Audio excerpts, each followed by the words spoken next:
分成2个部分来说，一个是外在的保湿，一个是内在的滋阴。像保湿说面膜啊、乳液啊等等哈，这女人的美妆百宝箱里头，一定很多。是。内在滋阴的部分呢，我想日常生活有一些饮食我们可以多吃一点哈。例如，比如说百合、白木耳、水梨、山药、莲藕啊，核桃、豆浆、胡麻、蜂蜜、莲子等等都很合适。所以我们来润了燥之后，我们的肺可能就会比较养得好。但是你还有说啊，就是第2个原则是补正防风没有错。所以这个正是指什么？正气哦，我们每个人的那个正气就对。是中医说哈，邪不胜正，对不对？没错，正气旺则邪不能干啊。我想这句话大家都有听过哈。是。那意思是说，当我们的抵抗力好，就算有外在的病邪来侵犯，我们也能够船过水无痕，大病化小，小病化无。这就是台语讲啊，树头拿起来在唔惊树背的做红台，是不是？那所以就补正的部分，我们除了正常的作息。好，正确的饮食，还有适当的运动以外，一所大学的蔡金川教授他有个润肺补气方哦，特别的一个方子就对了。对，我可以提出来让大家做个参考。好啊，好，它的处方是取等分量的麦门冬、黄芪、枸杞、菊花、红枣，再加上1/10的山茱萸、五味子。这个处方呢，也是补元气个高气更。为什么这每一个人都适合吃的吗？基本上是因为这个处方它不会太燥，也不会太凉，所以一般人都可以服用的。是，那所以我们知道了补正，那防风呢？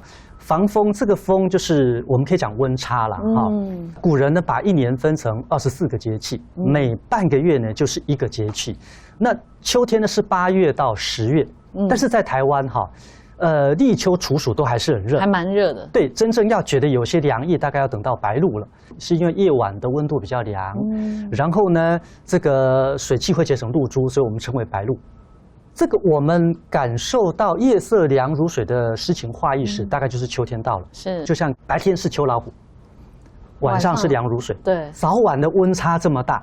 是很容易有气喘啊，或者是鼻子过敏的一些症状出现，会诱发这些病，就对。对，2013年的时候，美国的国立卫生研究院呢，它有一个研究指出哈，在低温就是天气比较冷，低湿就是比较干燥的环境之中哈，病毒的数量是会变多了，它会比较活跃，所以秋天比较容易。没错，所以感冒的人也会跟着变多。那你看，在台湾9月的时候，学校开学了。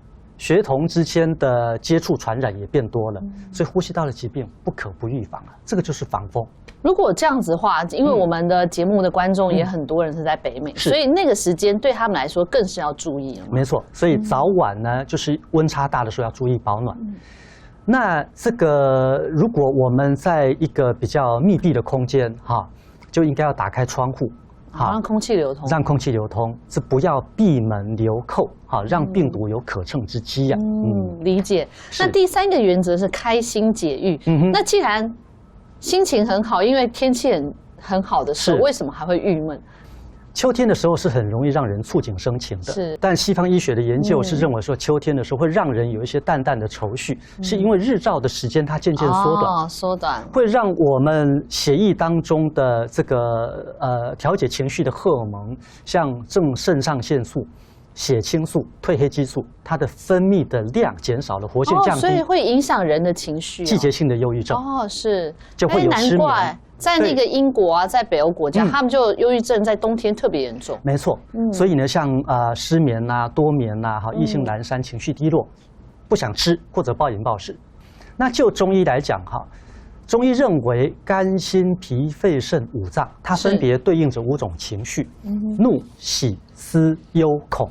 所以呢，在秋天的时候，因为它属金，通于肺，秋天的时候呢，就很容易出现。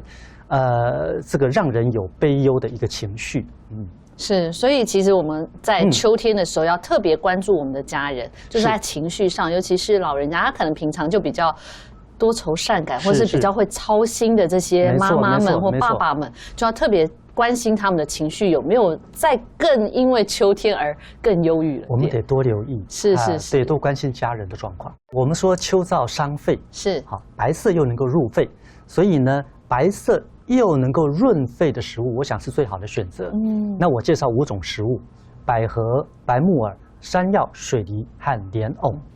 那中药的方剂里头呢，就有一个百合固筋汤，它能够治疗肺虚久咳；有一个百合地黄汤，它能够治疗这个欲食不能食、欲卧不能卧，就是睡觉欲行不能行，懒得外出的一个百合病。那丹妮知道这个百合病是现在的什么病吗？感觉很像那个就精神上的疾病，因为要睡不能睡，要走不能走，就是忧郁症嘛。忧郁症的患者常常就会这样，他不敢出门，对，不想出门，懒得跟朋友交往，然后呢，想睡的时候也不能睡，想吃的时候也不能吃，所以百合地黄汤它可以治疗这个百合病的。百合病是。那第二个呢，就是白木耳。白木耳又叫银耳，它有润肺滋阴、养胃生津的一个功效。所以我一定要问一下，它到底要煮到很烂还是要脆啊？基本上煮烂一点，吃起来比较像燕窝嘛，所以我当然是煮烂一点了。但是功效是一样的，功效是一样的，我想没有差。是。那百合呢，因为它含有丰富的胶质，而且呢，这个有多种的维生素跟氨基酸，是。所以呢，这个《红楼梦》里头有提到林黛玉呢吃燕窝。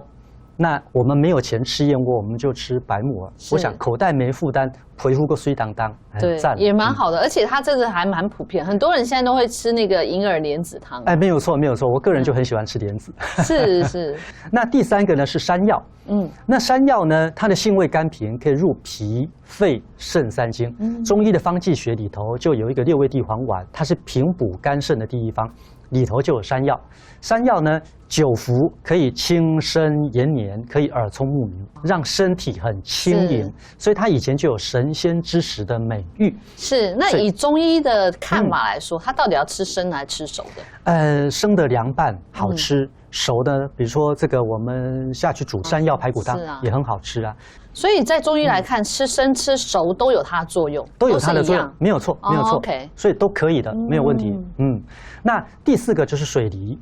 好，那水梨非常好的水果啊。对，那有些人说汁多又甜，没错。有些人说它会不会太寒了？为什么会太寒？这不是秋天的食物吗？是，它其实是微寒的。那我想凡事都是适量，过犹不及嘛。是，所以适量很重要。那水梨呢，它的性味是甘为酸寒，它可以润肺凉心，降火。含有85%的水分。基本上是鲜嫩多汁、酸甜适口，所以呢，它被称为天然的矿泉水。自古以来，它就被称为百果之宗。要润肺，我觉得水梨是一个很好的水果，但是刚刚讲要适量。可是水梨不是一般中医都会把它里面就放一些百合啊、一些什么，然后就炖一炖吃，它才会润肺吧？还是生的也会有润肺效果？其实都可以。你刚刚讲加百合或者加这个蜂蜜，其实它都有润肺的作用。加成的作用啦。那我们平常当水果，我想不用那么麻烦，是皮削一削就可以吃了。是，理解。那第5个是莲藕。民间有荷莲一身宝，秋藕最补人的说法。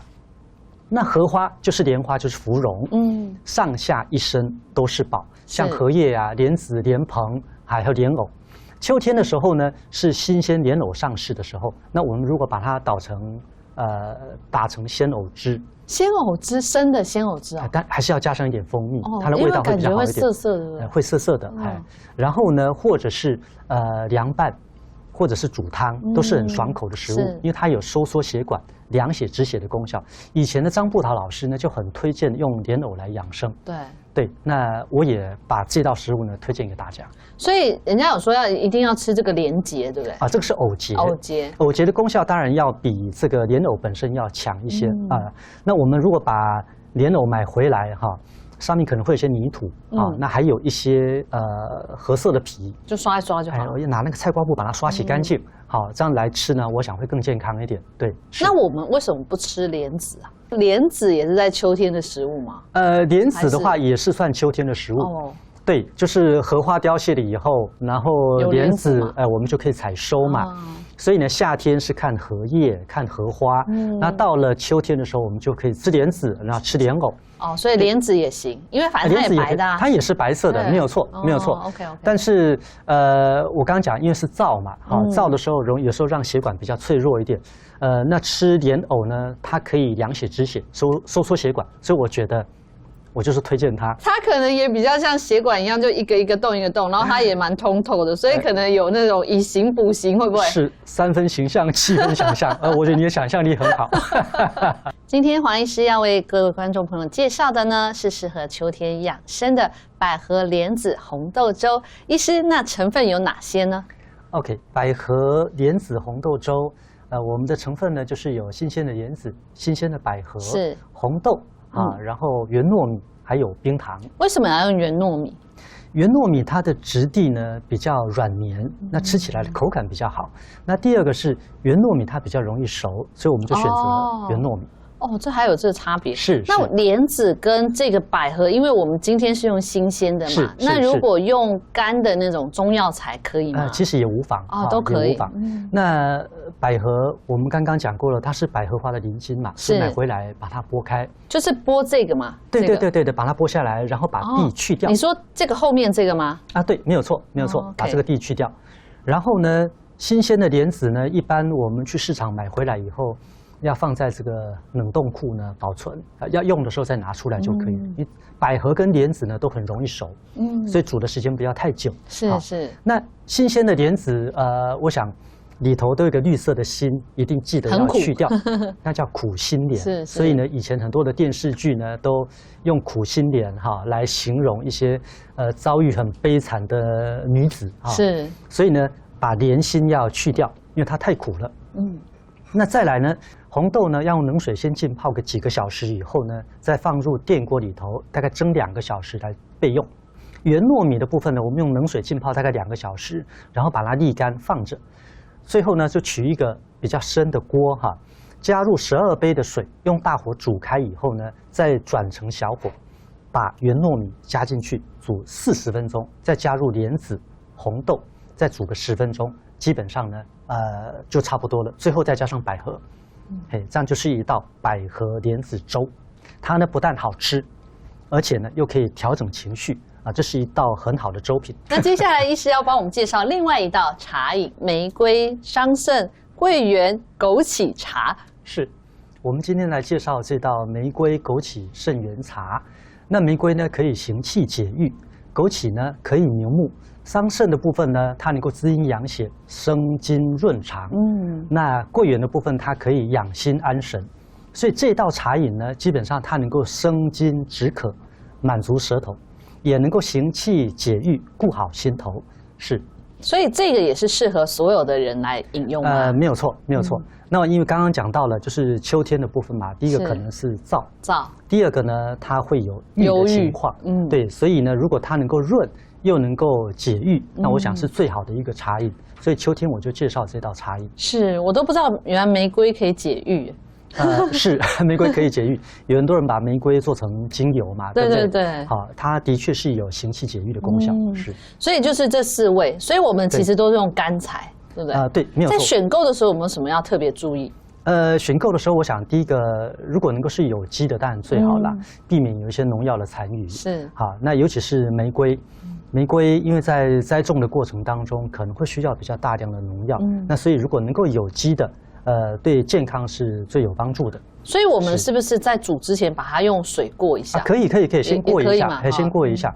对，至少可以去掉一些杂质或者是残余的一些东西。所以这煮起来，其实它的色泽就是蛮浓的，很像茶的颜色。对，很像茶的。这应该是比较桂圆的颜色。这个茶汤的颜色当然也包括枸杞嘛，还有这个桑葚子。所以秋天呢，这个除了浪漫，也要心情好，所以我们就用玫瑰。对。那在节目的最后，医师还有没有要提醒观众朋友，在秋天的时候养生还是平常生活要注意什么呢？是。那我想我做一个简单的结论哈。是。秋天秋高气爽哈，它的确是让人会觉得心旷神怡的一个季节。如果我们能够注意养生哈，能够养肺润燥、补正防风，并且开心解郁，那么我们就能够有一个很好的心情，就能够好好的享受秋天天凉好个秋的一个季节。